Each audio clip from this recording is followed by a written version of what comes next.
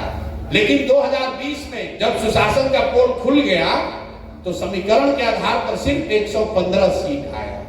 जनता आपको बेवकूफ दिखती है, इतनी बेवकूफ है नहीं। इससे भी नीचे उतरिएगा तो पिछले चुनाव में 82% सिटिंग मुखिया चुनाव हारा। 82% सिटिंग मुखिया लोग चुनाव हारे हैं। उनकी जाति खत्म हो गई, उनके पास पैसा नहीं था। हाँ, ये जाति एक फैक्टर है, जाति एकमात्र फैक्टर नहीं है। एक अंतिम बात समझ लीजिए, अगर आपको राजनीतिक तौर पर अगुवा बनकर समाज का नेतृत्व करना है तो आपके पास ये विकल्प नहीं है कि समाज में सब अच्छा हो जाएगा तब आप जगिएगा। भैया जाति न रहे तब हम राजनीति करेंगे, जब अपराध न रहे, पैसा का बोलबाला न रहे तब राजनीति करेंगे। तो न कभी जाति खत्म होगी ना कभी आप राजनीति करने आइएगा। जो लोग राजनीति करने आए हैं उनको समाज की अच्छाई और बुराई दोनों को समझकर साध कर ही उसका नेतृत्व करना है। आप इस बात का इंतजार नहीं कर सकते हैं कि सब कुछ समाज में अच्छा हो जाएगा तब हम जगेंगे। और अगर समाज में सब अच्छा हो ही जाए तो जो व्यक्ति भी अच्छा करेगा उसी को रहना चाहिए, फिर आपकी जरूरत भी क्या है। इसलिए जनसुराज जैसे प्रयास की यहाँ पर जरूरत है। आपने कहा कि आपका दल दूसरे दल से अलग कैसे है? अलग ऐसे है कि ये किसी व्यक्ति का बनाया हुआ दल है। जनसुराज 10 लोग पटना में, दिल्ली में बैठकर नहीं बनाए। एक दल को बनाने के लिए 2 बरस हम पैदल चले। जो लोग यहाँ बैठे हैं या जो लोग इस व्यवस्था से जुड़े हैं वो हमारे रिश्तेदार नहीं है, वो हमारे जाति के हो ये जरूरी नहीं है, हमारे परिवार नहीं है। 1 करोड़ ऐसे लोगों को इकट्ठा किया गया जिन लोगों ने इसको मिलकर बनाया है। तो बनाने में ही फर्क है। ये किसी एक जाति का, एक व्यक्ति का, एक परिवार का दल नहीं है। आज आपको इसके मुखिया के तौर पर हमारा चेहरा दिख रहा है, लेकिन संभव है कि 5 वर्ष में हमसे काबिल व्यक्ति इसका नेतृत्व करे, क्योंकि ये मेरे परिवार की पार्टी नहीं है, कोई एक व्यक्ति की पार्टी नहीं है। इसका एजेंडा कैसे अलग है? एजेंडा अलग कैसे है ये तो रोज बता रहे हैं, लेकिन 3 मूलभूत बात आपको बताएंगे, क्योंकि थोड़ी देर में आप ऊब भी आने लगेगी, आपको घर भी जाना है। 3 मूलभूत बात बिहार के सुधार के लिए जनसुराज बता रहा है जो दूसरे दल से अलग है। पहली बात हम लोग बता रहे हैं कि सबसे ज्यादा जरूरी है कि 15 साल से कम उम्र के हर बच्चे को इतनी अच्छी शिक्षा दी जाए ताकि वो व्यक्ति, वो बच्चा आगे चलकर व्यवस्था पर बोझ न बने। साइंस ये कहता है कि अगर 15 साल तक आपको बेहतर शिक्षा और संस्कार मिल जाए तो किसी भी व्यवस्था में आप मोहताज नहीं रहेंगे, कुछ न कुछ आगे जीवन में रास्ता आप बना लेंगे। आपने, हमने, कई लोगों ने इसी बिहार की सड़ी गली व्यवस्था के सरकारी विद्यालय से पढ़कर अपना जीवन सुधारा। तो जनसुराज की पहली सोच है कि 15 साल से कम उम्र के लोगों को इतनी अच्छी शिक्षा दी जाए कि वो आगे चलकर व्यवस्था पर बोझ न बने। कैसे दी जाएगी ये भी बताएंगे। दूसरा इसका स्तंभ ये है कि 15 साल से 50 साल के उम्र के लोगों को जिनको वापस ले जाकर स्कूल में पढ़ाया नहीं जा सकता है, उनके हाथ में पूंजी की व्यवस्था की जाए ताकि वो लोग अपने पैर पर खड़े हो सके, स्वरोजगार कर सके। मेरा ऐसा नहीं मानना है कि सरकारी नौकरी से या सिर्फ खेती और इंडस्ट्रियलाइजेशन से रोजगार मिल सकता है। अभी समझाएंगे क्यों नहीं। तीसरा इसका जो पहलू है कि जो लोग 60 साल से ज्यादा उम्र के हैं, जो ना पढ़ सकते हैं ना रोजी रोजगार कर सकते हैं, उन लोगों की चिंता सरकार को करनी चाहिए। इसलिए हम लोग कह रहे हैं कि 60 वर्ष से ज्यादा उम्र के हर व्यक्ति को कम से कम राज्य की ओर से 2000 रुपया का मासिक सहायता पेंशन मिलना चाहिए, जो कि बिहार के बजट के हिसाब से 4% राशि होगी 3 लाख करोड़ का। तो ये 3 बात बता रहे हैं। अब आपका सवाल होगा कि भाई कैसे शिक्षा दोगे जो अलग है, और कैसे लोगों को रोजगार दोगे।